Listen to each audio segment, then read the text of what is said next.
বন্দি বিনিময় চুক্তির মাধ্যমে হাসিনাকে ফেরানোর চেষ্টা, বললেন স্বরাষ্ট্র উপদেষ্টা। আসামি ছিনতাইকারদের গ্রেপ্তারের হুঁশিয়ারি।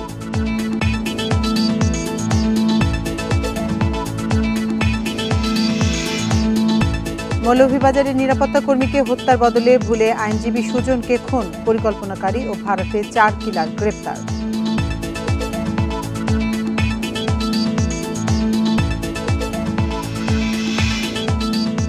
সুন্দরবনের অপহৃত 6 নারীসহ 33 জেলেকে উদ্ধার, গুলি ছুড়ে পালিয়ে গেছে ডাকাত দল, 16টি নৌকা জব্দ।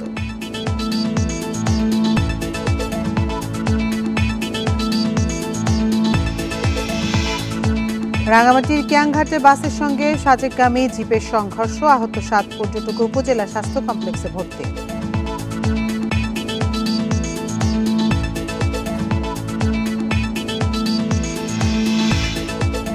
ট্রান্সশিপমেন্ট বাতিলের পর বেনাপোলের রপ্তানি পণ্যবাহী ট্রাক ফেরত পাঠালো ভারত, নিজস্ব ব্যবস্থাপনায় সংকট কাটানো হবে বাণিজ্য উপদেষ্টা।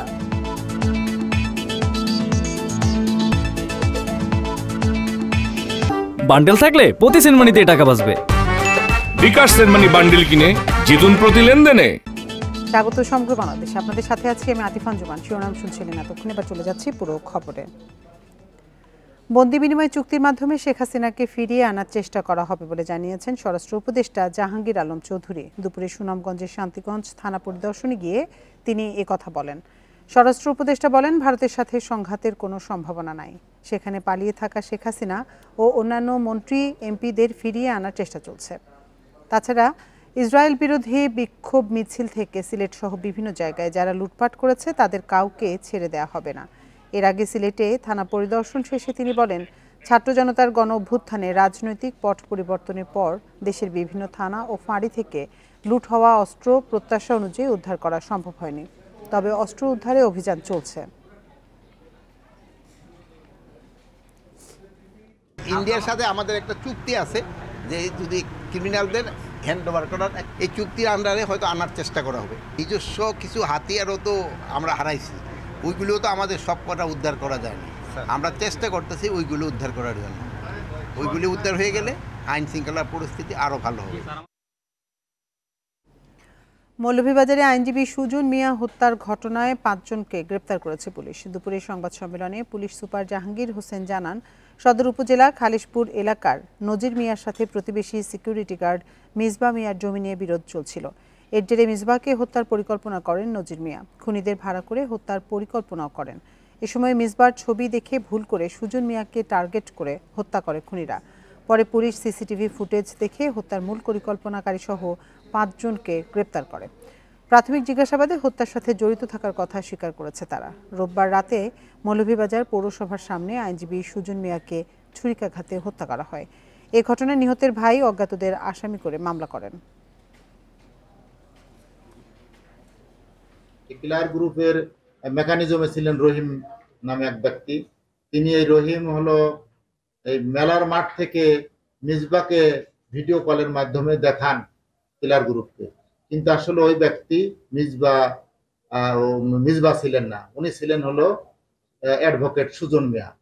চেহারায় মিল থাকায় এ নিয়ে আলোচনাতে এবার মৌলভীবাজার থেকে আমাদের সাথে যোগ দিচ্ছেন সহকর্মী তুহিনুর রশিদ। তুহিন, এই ঘটনায় পুলিশ কি বলছে? 5 জনকে তো গ্রেপ্তার করা হয়েছে এবং নিহত আইনজীবী সুজন মিয়ার পরিবারের সদস্যদের সাথে কথা বলতে পেরেছেন কিনা, তারা কি জানিয়েছে?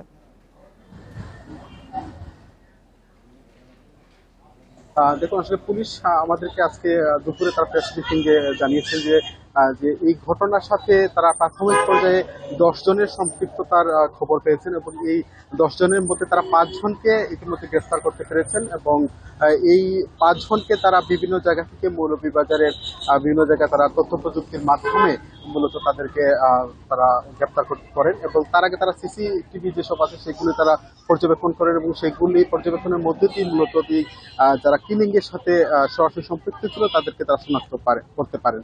আসলে এই ঘটনাটি ঘটে গত 6 তারিখ রাত 11টার দিকে এই পৌরসভার যে এখানে বেশ কিছু ফুচকার দোকান বসে এবং এখানে বসেই মূলত যে অ্যাডভোকেট সুজন মিয়া এবং তার সহপাঠী আরো 4 জন বন্ধুরা মিলে তারা মূলত এখানে ফুচকা খাচ্ছিলেন। ইতিমধ্যেই মূলত এই যে কিলিং গ্রুপের সাথে যারা জড়িত ছিলেন তারা বলছিলেন যে 7 থেকে 8 জন তারা মূলত এসেছিলেন এবং এসে তারা 10 থেকে 15 সেকেন্ডের মধ্যেই মূলত তারা খুব দ্রুততার সহিত আসেন এবং এসেই তাকে পুরোপুরি তারা স্টেপিং করে অর্থাৎ ছুরি দিয়ে তারা আঘাত করেন তার বুকে।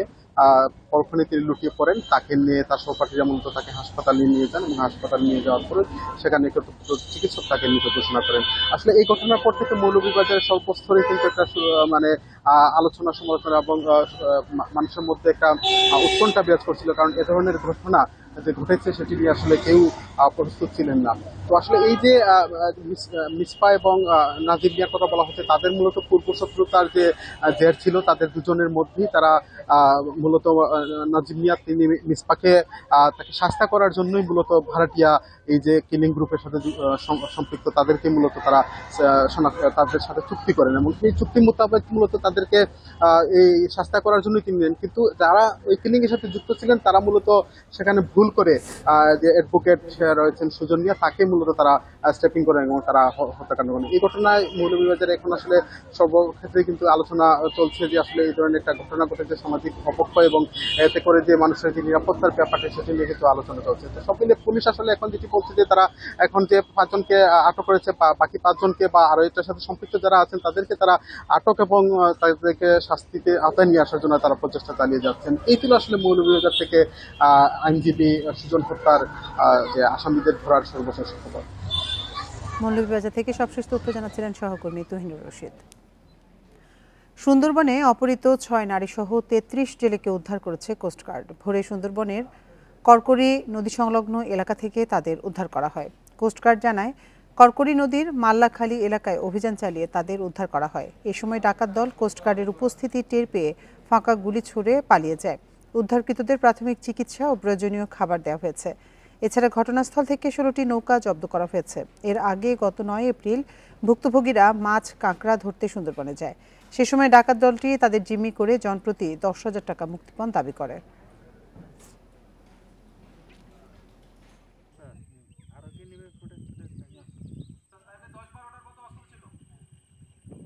উদ্ধারকৃতদের কোস্টগার্ড স্টেশন কয়রাতে নিয়ে এসে প্রাথমিক চিকিৎসা ও প্রয়োজনীয় খাবার প্রদান করা হয়। তারা সকলেই খুলনা জেলার কয়রা থানার বাসিন্দা। বোটসহ তাদের পরিবারের নিকট হস্তান্তরের কার্যক্রম প্রক্রিয়াধীন রয়েছে। রাঙামাটির বাঘাইহাট সাজেক সড়কে শান্তি পরিবহনের বাসের সঙ্গে মাহেন্দ্র গাড়ির সংঘর্ষে চালকসহ 7 পর্যটক আহত হয়েছেন। সকালে কিয়াংঘাট এলাকায় এ দুর্ঘটনা ঘটে। আহতদের উদ্ধার করে দীঘিনালা স্বাস্থ্য কমপ্লেক্সে পাঠানো হয়েছে। পুলিশ জানায়, বাঘাইহাট বাজার থেকে সাজেক যাওয়ার পথে পর্যটকবাহী মাহিন্দ্রা ও চট্টগ্রামগামী শান্তি পরিবহন বাসের সংঘর্ষ হয়। এতে মাহিন্দ্রা গাড়িটি দুমড়ে মুচড়ে যায়। আহত হন চালকসহ 7 জন পর্যটক। পরে স্থানীয়রা তাদের উদ্ধার করে সেনাবাহিনীর সহায়তায় উপজেলা স্বাস্থ্য কমপ্লেক্সে ভর্তি করে।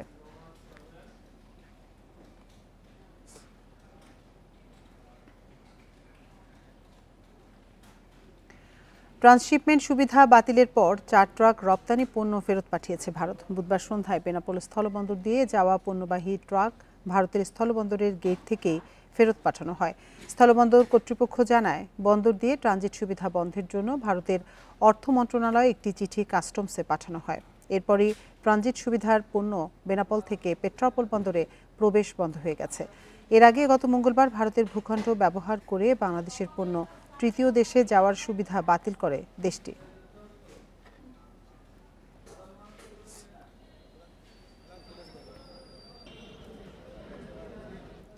এদিকে ভারতের ট্রান্সশিপমেন্ট বাতিলের সিদ্ধান্ত বড় কোনো সমস্যা নয় বলে জানিয়েছেন বাণিজ্য উপদেষ্টা শেখ বশিরউদ্দিন। নিজস্ব ব্যবস্থাপনায় সংকট কাটানোর চেষ্টা করা হবে বলে জানিয়েছেন তিনি। দুপুরে সচিবালয়ে এসব কথা বলেন তিনি। এ সময় উপদেষ্টা বলেন, ভারতের 3টি বন্দর ব্যবহার করে 40 থেকে 50,000 টন পণ্য ট্রান্সশিপমেন্ট হতো।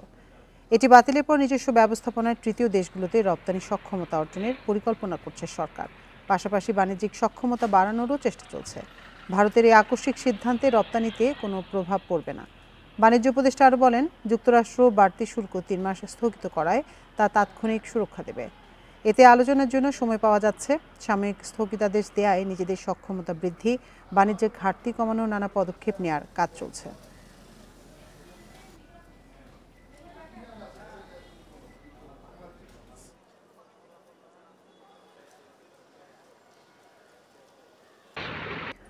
বাংলা প্রথম পত্র পরীক্ষার মধ্য দিয়ে সারা দেশে আজ থেকে শুরু হয়েছে এসএসসি ও সমমানের পরীক্ষা। পরীক্ষার পরিবেশ নির্বিঘ্ন রাখতে সতর্ক দেখা গেছে প্রশাসনকে। প্রতিটি কেন্দ্রে পুলিশ মোতায়েনের পাশাপাশি কেন্দ্র পরিদর্শন করেছে নির্বাহী ম্যাজিস্ট্রেটরা। আগে থেকে নির্দেশনা ছিল কেন্দ্রে পৌঁছাতে হবে পরীক্ষা শুরুর ৩০ মিনিট আগে। প্রথম পরীক্ষায় বেশিরভাগ শিক্ষার্থী তাই ৯:৩০ মধ্যেই পৌঁছেছেন কেন্দ্রে। কেন্দ্র সংশ্লিষ্টদের সহায়তা খুঁজে নিয়েছে নিজ নিজ আসন, সহযোগিতা করেছে পুলিশও। চট্টগ্রাম শিক্ষা বোর্ডের অধীনে ১,৪০,০০০ পরীক্ষার্থী অংশ নিচ্ছে এবারের এসএসসিতে। আমরা যাতে করে সুষ্ঠুভাবে সুন্দরভাবে কোনো প্রকার ত্রুটিপূর্ণ না হয় সেই জন্য আমরা সার্বিক ব্যবস্থা গ্রহণ করেছি। কুমিল্লা বোর্ডে গতবারের চেয়ে এবার পরীক্ষার্থী বেড়েছে ১৩,০০০। নকলমুক্ত পরিবেশে পরীক্ষা নেওয়ার বিষয়ে সচেষ্ট থাকার কথা জানিয়েছে প্রশাসন। নকলের বিষয়টিও আমরা খুব কঠোরভাবে দেখছি। আমাদের এই জেলায় এরকম প্রবণতা নেই বলে আমরা জানি, এবং যেহেতু নেই আমরা এই ধারাবাহিকতা ধরে রাখতে পারবো বলে আমরা মনে করছি। রাজশাহী শিক্ষা বোর্ডের অধীনে ৮ জেলার ২৬৯টি কেন্দ্রে পরীক্ষা অনুষ্ঠিত হচ্ছে। দিনাজপুর শিক্ষা বোর্ডের অধীনে অংশ নিচ্ছেন ১,৮২,৪১০ পরীক্ষার্থী। গত কয়েকদিন ধরে আমরা নিরলস পরিশ্রম করে যাচ্ছি পরীক্ষার সার্বিক সুষ্ঠুভাবে সম্পন্ন করার জন্য। প্রশাসন, পুলিশ এবং সমস্ত যারা এখানে জড়িত আমরা সবার সাথে যোগাযোগ করেছি, সবার সাথে যোগাযোগ আমাদের আছে। নানা কারণে পাঠদানে ব্যাঘাত ঘটলেও সময় বাড়ানোর প্রস্তুতির পর্যাপ্ত সুযোগ পাওয়া গেছে বলছেন বরিশাল বোর্ডের শিক্ষার্থীরা। ফার্স্ট টাইম এটা দিতে এসেছি তো নার্ভাস একটু, অ্যান্ড প্রিপারেশন নিচ্ছি যেহেতু এটার উপর কনফিডেন্স আছে। আমি পারবো, একটা কনফিডেন্স আছে, সেটা ইনশাল্লাহ বাদ বাকিতে দেখা যাবে পরীক্ষার হলে। গতবার যে ঢালাওভাবে জিপিএ 5 পেয়েছে, এবার মেধার মূল্যায়ন সঠিকভাবে হবে আমরা এটা আশা করি। খুলনায় এসএসসি ও সমমানের পরীক্ষায় প্রতিটি কেন্দ্রে পুলিশের পাশাপাশি দেখা গেছে নির্বাহী ম্যাজিস্ট্রেটদের। এদিকে জামালপুরে এসএসসি পরীক্ষার সময় কেন্দ্রের পাশে ফটোকপির দোকান খোলা রাখায় আটক করা হয়েছে দুজনকে। রেশমি নন্দী, ইন্ডিপেন্ডেন্ট নিউজ। চট্টগ্রামের সীতাকুণ্ডে এসএসসি পরীক্ষার্থীদের জন্য বিনামূল্যে বাস সেবা চালু করেছে মহসিন ফাতেমা সিদ্দিকী যুব কল্যাণ ফাউন্ডেশন। রোড টু লাইট শিরোনামে কার্যক্রমটি সকাল থেকে শুরু হয়েছে। এর উদ্বোধন করেন সীতাকুণ্ড উপজেলা নির্বাহী কর্মকর্তা ফখরুল ইসলাম। তিনি জানান, সীতাকুণ্ডের পরীক্ষার্থীদের নির্বিঘ্নে এবং সঠিক সময়ে পরীক্ষা কেন্দ্রে পৌঁছে দেওয়ার উদ্দেশ্যে এই উদ্যোগটি সপ্তমবারের মতো চলছে। এর মাধ্যমে অসংখ্য শিক্ষার্থী পরিবহন সংক্রান্ত জটিলতা এড়িয়ে নিশ্চিন্তে পরীক্ষা কেন্দ্রে পৌঁছাতে পারছে। ভবিষ্যতে এমন কার্যক্রম চলমান থাকবে বলেও আশা প্রকাশ করেন তিনি।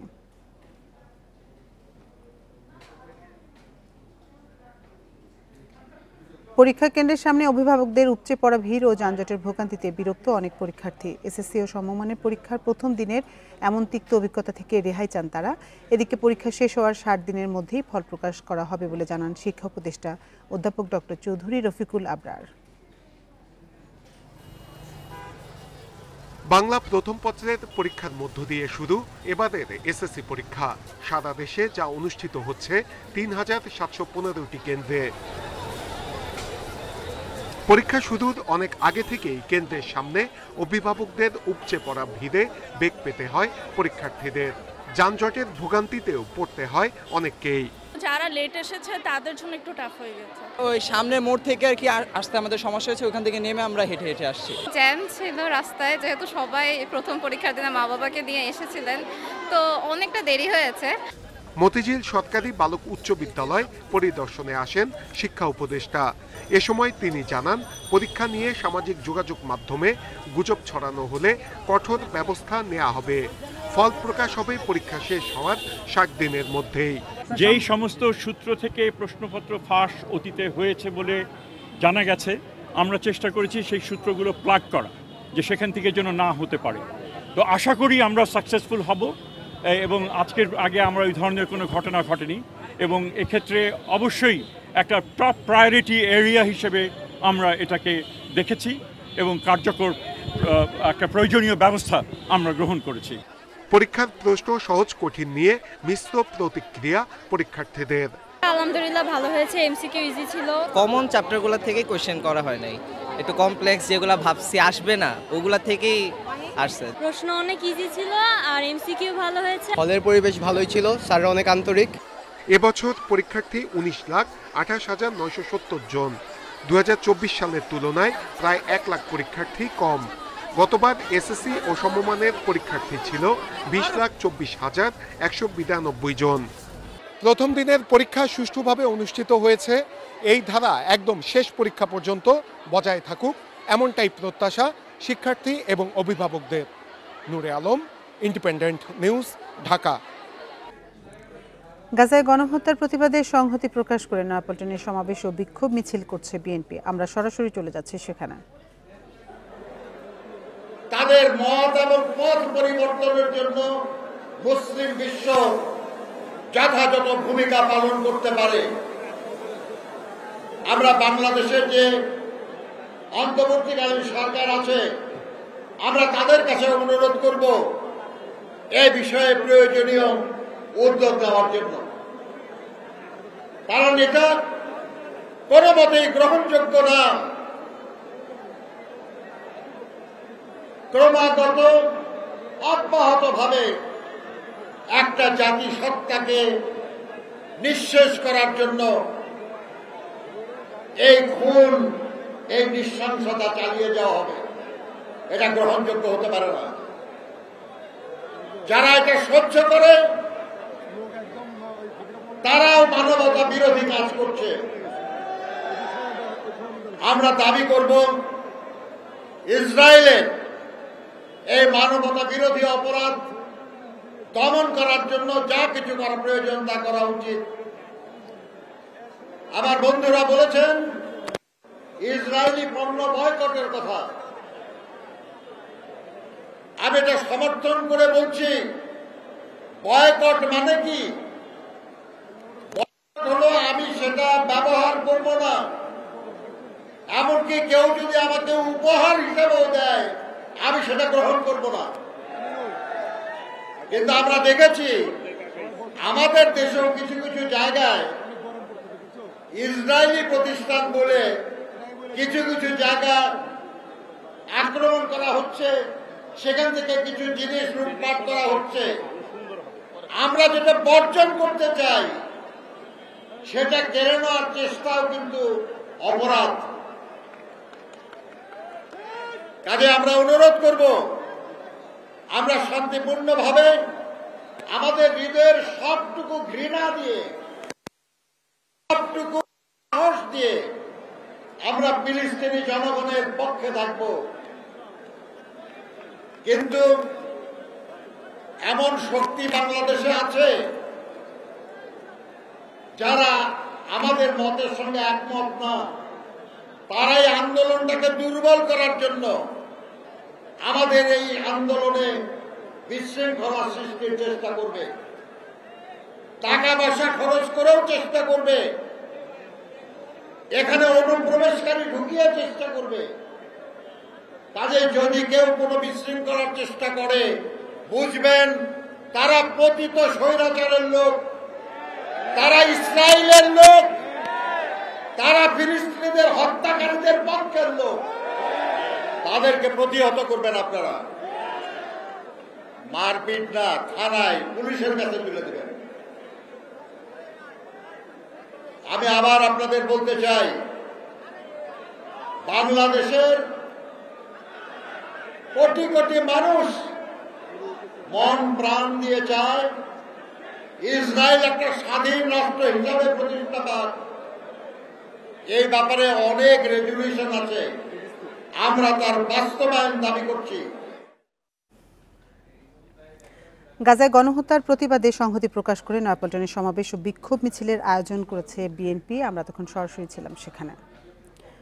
এদিকে ফিলিস্তিনের গাজায় ইসরায়েলি নির্যাতন ও ধ্বংসযজ্ঞের প্রতিবাদে চট্টগ্রাম বিশ্ববিদ্যালয়ে মানববন্ধন ও প্রতিবাদ সমাবেশ করেছে বিশ্ববিদ্যালয় প্রশাসন।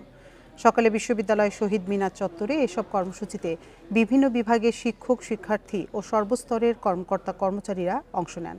বক্তারা বলেন, সকল নিয়মনীতি উপেক্ষা করে ইসরায়েলি বাহিনী ফিলিস্তিনে নিরীহ মানুষের উপর নির্যাতন চালাচ্ছে। এক্ষেত্রে জাতিসংঘ ও আরব দেশগুলোর ভূমিকা নিয়ে প্রশ্ন তোলেন তারা। একই সাথে ইসরায়েলের তৈরি সকল পণ্য বর্জন করার আহ্বানও জানান তারা। আমরা মূলত এখানে আসছি মানবতার বিরুদ্ধে যে হত্যাকাণ্ড হয়েছে, ইতিহাসের নিষ্ঠুরতম যে বর্বরত হত্যাকাণ্ড হচ্ছে তার প্রতিবাদ করার জন্য এখানে আসছি। একটা জনপদকে পরিপূর্ণরূপে মাটিতে গুড়িয়ে দেওয়ার ষড়যন্ত্রে লিপ্ত হয়েছে জায়নিস্ট এবং তাদের পাশ্চাত্য সমর্থক গোষ্ঠী। গত ৩ মাসে রাজশাহী বিএনপিতে দ্বন্দ্বের জেরে নিহত হয়েছেন 4 জন। এজন্য গণ অভ্যুত্থান পরবর্তী সময়ে দলে অনুপ্রবেশকারী ও সুযোগ সন্ধানী নেতাদের দায়ী করছেন প্রবীণ নেতারা। তারা জানান, ব্যক্তি স্বার্থে দলের ভাবমূর্তি ক্ষুণ্ণকারীদের বিরুদ্ধে ব্যবস্থা নেওয়া হচ্ছে। তারপর অনেকেই মানছেন না কেন্দ্রীয় নির্দেশনা। রাজশাহী জেলা বিএনপির আহ্বায়ক কমিটি গঠন হয়েছে 2019 সালের জুলাই মাসে। আর 3 বছর আগের ঘোষিত আহ্বায়ক কমিটি দিয়ে চলছে মহানগর বিএনপি। কমিটিতে পদ পাওয়া আর না পাওয়াদের মধ্যে দূরত্ব ক্রমেই বাড়ছে। তারা কর্মসূচিও পালন করেন আলাদাভাবে। 5 আগস্ট স্বৈরশাসনের পতনের পর রাজশাহী বিএনপির বিভিন্ন ইউনিটে বিভক্তি আরও দৃশ্যমান। এর প্রভাব পড়েছে অঙ্গ সংগঠনগুলোতেও। নিজেদের মধ্যে প্রায়ই ঘটছে অপ্রীতিকর ঘটনা। 5 তারিখের পরে তো নিজেকে বিএনপির কর্মী বা বিএনপি নেতা হিসেবে দাবি করছে, কিন্তু তাদেরকে তো আমরা দীর্ঘ 14-15 বছরে যে আমরা বিভিন্নভাবে দলের মিছিল, মিটিং, প্রোগ্রামে ছিলাম, তারাকে তো দেখতে পাইনি। তবে নেতারা বলছেন, সংঘাতসহ দলীয় শৃঙ্খলা পরিপন্থী কাজ করলেই শাস্তির মুখোমুখি হতে হচ্ছে নেতাকর্মীদের। মার্ডারের কথা, এটা একটা বিচ্ছিন্ন ঘটনা ঘটেছে, এটা আমাদের দলের লোকেরা জড়িত না, এবং কে যে করেছে সেটাও বলতে, এটা তো তারা স্বৈরাচার যারা আছে আমাদের ঘাড়ে দোষ চাপানোর জন্য, আমাদের লোকদের দোষ চাপানোর জন্য সেটা করে থাকতে পারে। দীর্ঘদিন ভোট দিতে না পারা এবং নির্বাচন না করার ক্ষেত্রেও একটা শেষান জটের মতো রাজনৈতিক জট তৈরি হয়েছে। এই জটের কারণে এই জটিল জিনিসগুলো কখনো কখনো পাবলিকের সামনে চলে আসছে। আমরা আমাদের জায়গা থেকে এটাকে নিয়ন্ত্রণ করার জন্য সর্বাত্মক চেষ্টা চালিয়ে যাচ্ছি। দলের প্রবীণ নেতাদের দাবি, সুবিধাভোগী নেতাদের আশ্রয়ে থেকে সুযোগ সন্ধানীরা নিজেদের স্বার্থে দলের ভাবমূর্তি ক্ষুণ্ণ করছে। যারা অরিজিনাল বিএনপি তারা এটার মধ্যে ইনভলভ না। দলের যারা পোর খাওয়া তাদের নেতৃবৃন্দ সর্বস্তরের, ছাত্রদল, যুবদল, স্বেচ্ছাসেবক দল, বিএনপি, মহিলা দল, সবাই ঘৃণা করছে। চলতি বছর বিএনপির দুপক্ষের সংঘর্ষে রাজশাহী নগরীতে মারা গেছেন এক রিকশা চালক। পবাই প্রতিপক্ষের গুলিতে নিজ বাড়িতে খুন হন যুবদল নেতার বাবা। আর তানোরে দুপক্ষের সংঘর্ষে মারা গেছেন বিএনপির স্থানীয় 2 নেতা। Ahsan Habib, Apu, independent news, Rajshahi. আধিপত্য বিস্তার নিয়ে লক্ষ্মীপুরে রায়পুরের খাসের হাটে বিএনপির দুপক্ষের সংঘর্ষে সাইজউদ্দিন নিহতের ঘটনায় 3 দিন পর মামলা হয়েছে। বুধবার রাতে নিহতের ভাই বাদী হয়ে মামলাটি করেন। এতে বিএনপির সাবেক নেতা ফারুক কবিরাজ সহ 26 জনের নাম উল্লেখ সহ অজ্ঞাত 160 জনকে আসামি করা হয়েছে। তবে মামলায় এখন পর্যন্ত কাউকে গ্রেপ্তার করতে পারেনি পুলিশ। এদিকে সংঘর্ষের ঘটনায় 16 নেতাকর্মীকে বিএনপি থেকে বহিষ্কার করা হয়েছে। দীর্ঘদিন ধরে চরবংশী ইউনিয়ন বিএনপির সাবেক সহসভাপতি ফারুক কবিরাজ ও উপজেলা কৃষক দলের সদস্য সচিব শামীম গাজীর অনুসারীদের বিরোধ চলছিল। এ নিয়ে সোমবার দফায় দফায় সংঘর্ষে জড়ায় 2 পক্ষ।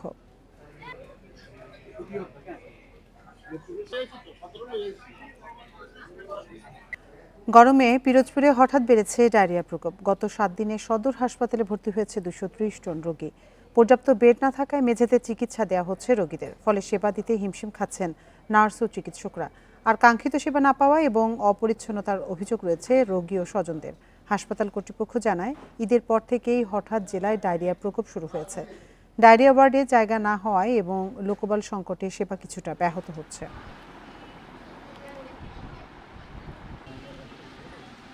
কালকে আসছি, 1টা বাজে আসছি, তখন ভর্তি নিয়েছে, এখন একটু সুস্থ। বিশুদ্ধ খাবার পানির ব্যবস্থাটা আমার মনে হচ্ছে পিরোজপুরে অতটা সুন্দর নয়। পাশাপাশি অনেক গরম পড়েছে। এই ঈদের দীর্ঘ বন্ধে বিভিন্ন জেলা থেকে মানুষ গ্রামে বেড়াতে এসেছে, এবং ঈদে একটু মানুষ খাবার দাবার একটু অনিয়ম হয়েছে বিধায় আমরা মনে করছি যে এই ডায়রিয়া রোগীটা বেড়েছে। দিনাজপুরে 13 উপজেলায় কৃষকদের কাছ থেকে কয়েক গুণ বাড়তি সেচ মূল্য আদায়ের অভিযোগ উঠেছে। চাষিদের অভিযোগ, সেচ কমিটির নির্ধারিত টাকার চেয়ে প্রতি বিঘায় 2 থেকে 3 গুণ অতিরিক্ত নিচ্ছেন সেচ মালিক ও অপারেটররা। এতে বাড়ছে উৎপাদন খরচ। এদিকে অভিযোগ পেলে ব্যবস্থা নেওয়ার আশ্বাস কর্তৃপক্ষের। দিনাজপুরে বড় রবি মৌসুমে প্রতি একর জমিতে সেচের পানির জন্য 3200 থেকে 4000 টাকা পর্যন্ত দাম বেঁধে দিয়েছে সেচ কমিটি। বরেন্দ্র উন্নয়ন কর্তৃপক্ষ, বাংলাদেশ কৃষি উন্নয়ন কর্পোরেশনের পাশাপাশি ব্যক্তি মালিকানায় গভীর ও অগভীর নলকূপের মাধ্যমে সেচের পানি সরবরাহ করা হয়। তবে চাষিদের অভিযোগ, জমি বেঁধে ৫,৫০০ থেকে ৭,৫০০ টাকা পর্যন্ত নেওয়া হচ্ছে। বরেন্দ্র বহুমুখী উন্নয়ন কর্তৃপক্ষের অপারেটররা কোনো কার্ড না দিয়ে অবৈধভাবে আদায় করছে টাকা। ৪,০০০ এর আগে ছিল, এবার নাকি ৪৬০০ টাকা ধরতে চাচ্ছে। অধিনায়ক বর্তমান তাদের কাছে কার্ড, আমাদের কাছে কোনো কার্ড নাই। বাড়তি টাকা নেয়ার বিষয়টি স্বীকার করেছেন অপারেটর ও নলকূপ মালিকরাও। খরচ বেড়ে যাওয়ার অজুহাত দেখাচ্ছেন তারা। কেন শর্মা উঠানামা করার তনে ৫,৫০০ টাকা নিচ্ছে, আর কিষাণ পাটের টাকা খরচ বেশি। কার্ড তো আমরা দিতে চাই, কিন্তু কার্ড তো মনে করো যে ওরা ওরা আসতেও পারে না, কার্ড দিয়ে মোটর জুড়তে পারে না। এদিকে নির্ধারিত মূল্যের চেয়ে বেশি টাকা আদায়ের বিষয়ে অভিযোগ পেলে ব্যবস্থা নেয়ার আশ্বাস কর্তৃপক্ষের। প্রিপেমেন্টের মাধ্যমে পরিচালিত হয়, কৃষকগণ যার যার কার্ডের মাধ্যমে সেচ নিয়ে থাকে।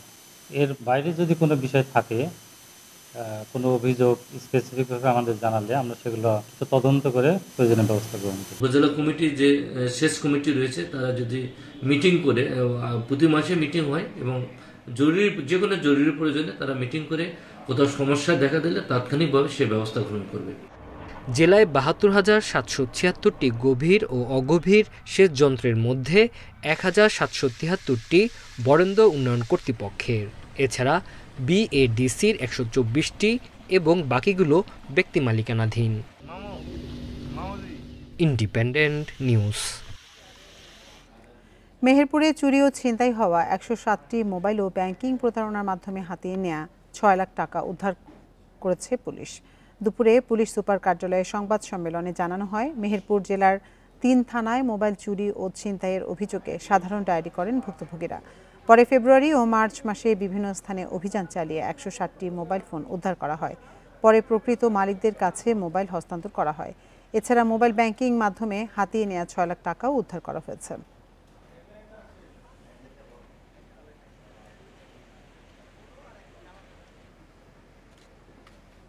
চাঁপাইনবাবগঞ্জের মহানন্দা নদীতে প্রথমবারের মতো চালু হয়েছে রাবার ড্যামের মাধ্যমে পানি ধরে রাখার প্রকল্প। এর ফলে ৯৬ কিলোমিটার দীর্ঘ মহানন্দা নদীর ৭০ কিলোমিটার জুড়ে পানি আছে অন্য বছরের তুলনায় বেশি। তবে বাকি ২৬ কিলোমিটার পানি শূন্য হয়ে পড়েছে। স্থানীয়দের অভিযোগ, রাবার ড্যামের মাধ্যমে নদীর একটি অংশকে হত্যা করল পানি উন্নয়ন বোর্ড। চাঁপাইনবাবগঞ্জে আন্তঃসীমান্ত নদী মহানন্দার দৈর্ঘ্য ৯৬ কিলোমিটার। বাংলাদেশ অংশে প্রবেশমুখ থেকে নদীর ভাটিতে ৭০ কিলোমিটার দূরে নির্মাণ করা হয়েছে এই রাবার ড্যাম। ড্যামটির অবস্থান চাঁপাইনবাবগঞ্জ শহরের রেহাইচর এলাকায়। এবছরই প্রথমবারের মতো ড্যামের মাধ্যমে নদীর একটি অংশে পানি আটকে রাখা হয়েছে। তবে ভাটির ২৬ কিলোমিটার নদী একেবারেই পানি শূন্য অবস্থা। আপনার এখন পানি টানি তো কিছু নাই, আপনার শুকিয়ে যায় পানি, তো ওদিকে আপনার আটকে আছে। এখন এরকম শুকিয়ে গেছে, আরও সামনে তো ১ মাস খরা আছে, আরও অবস্থা খারাপ হয়ে যাবে, মানে ডাঙা হয়ে গেছে, দেখতে পাচ্ছেন চারিদিক। রাবার ড্যাম নির্মাণ প্রকল্পটি বাস্তবায়ন করেছে পানি উন্নয়ন বোর্ড। কর্মকর্তারা বলছেন, এমন প্রকল্পের দুটি দিক থাকে, একদিকে উপকার হলে আরেকটি দিকে কিছুটা ক্ষতির মুখোমুখি হতে হয়। তবে সংকট সমাধানে পদ্মা নদী থেকে পানি এনে সংরক্ষণ করা যেতে পারে। আমাদের একটা প্ল্যান আছে, সেটা হচ্ছে যে পদ্মা নদীর পানি এই যে ২৬ কিলোমিটার আছে সেটা ব্যাক ওয়াটার ফ্লো দিয়ে এখানে পানিটা নিয়ে আসা। এর জন্য একটা আমাদের ড্রেজিং বা খননের কার্যক্রম নিতে হবে এবং একটা ফিজিবিলিটি স্টাডি করে নিতে হবে, যাতে পদ্মার পানিটা এই ডাউন স্ট্রিমের ২৬ কিলোমিটার লোকজন পায়। এই জন্য আমরা একটু চেষ্টা করছি। মহানন্দা নদীর উপর ৩৯৩ মিটার দৈর্ঘ্যের রাবার ড্যামের কাজ ২০২১ সালে শুরু হয়। এর কাজ শেষ হয়েছে চলতি বছরেই। শুরুতে এই প্রকল্পের ব্যয় ধরা হয়েছিল ১৫৫ কোটি, তবে পরবর্তীতে আরও ৬৯ কোটি টাকা ব্যয় বাড়িয়েছে পানি উন্নয়ন বোর্ড। Independent news. কক্সবাজারে তরুণ তরুণীদের স্বনির্ভর করে গড়ে তুলতে কাজ করছে improving skills and economic opportunities for the women and youth in Cox's Bazar ISEC প্রকল্প। ব্র্যাকের পক্ষ থেকে এই প্রকল্পের আওতায় এ পর্যন্ত ৬,৮৯৪ জনকে কর্মসংস্থান ও স্বনির্ভর হওয়ার সুযোগ তৈরিতে সহায়তা করা হয়েছে। প্রশিক্ষণের মাধ্যমে নিজেদের ক্যারিয়ার গঠন করতে চায় তরুণরা। এজন্য বাস্তবমুখী এই প্রশিক্ষণ সহায়ক ভূমিকা পালন করছে বলে জানান প্রশিক্ষণার্থীরা। প্রকল্প সংশ্লিষ্টরা বলছেন তরুণ তরুণী নারী ও প্রতিবন্ধীদের দক্ষতা ও উদ্যোক্তা উন্নয়নের মাধ্যমে স্বনির্ভর করতে সহযোগিতা করছে তারা। ক্যারিয়ার হাবের মাধ্যমে কক্সবাজারে 24,760 জনকে স্বনির্ভর করে তোলার লক্ষ্যে কাজ করছে ব্র্যাক।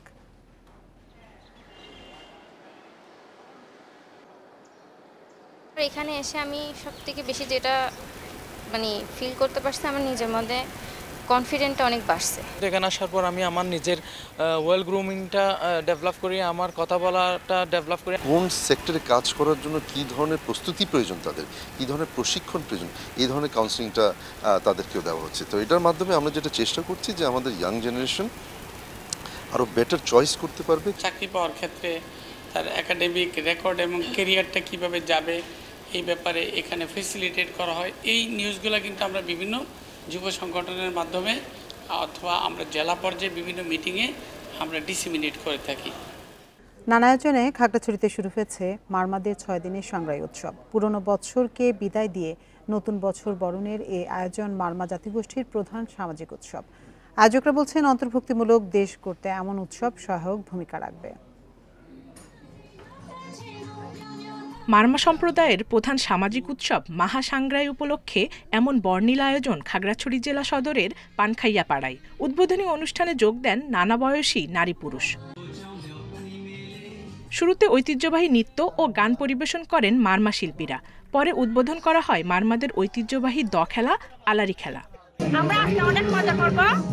আর আগামী 14 তারিখে আমাদের মারমা ঐতিহ্যবাহী সংগ্রাহী পানি খেলা। আমাদের মারমা সম্প্রদায়ে এটা অনেক বড় উৎসব বলা হয়।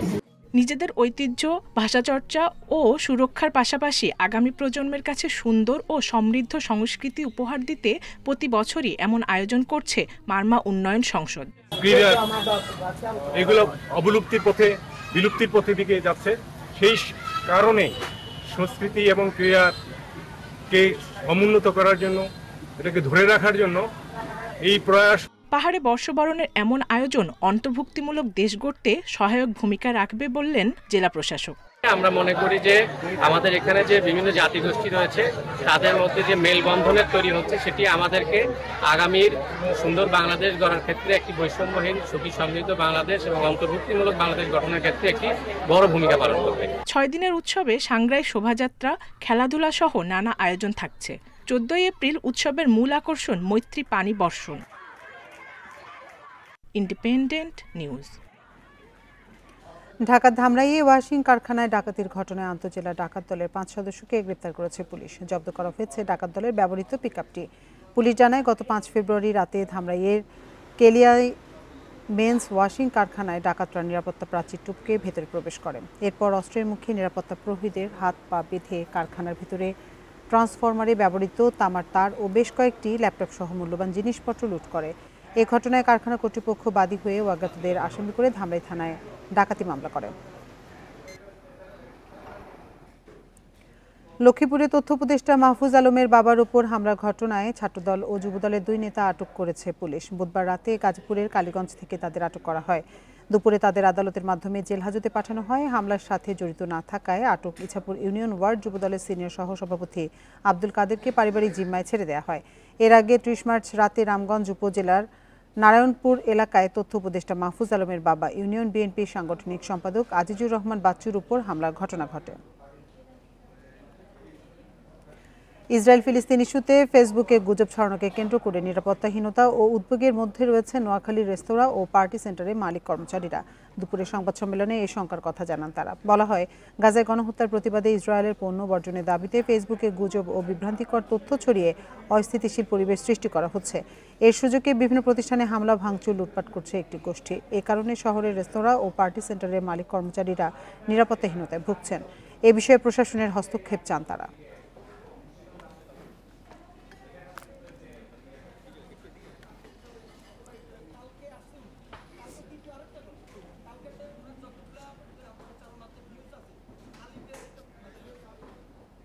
আর এই ছিল সমগ্র বাংলাদেশের আজকের আয়োজনে। ইন্ডিপেন্ডেন্ট টেলিভিশনের সব খবরে বিস্তারিত জানতে চোখ রাখুন ফেসবুক, ইউটিউব এবং এক্সে। এতক্ষণ সাথে থাকার জন্য ধন্যবাদ সবাইকে।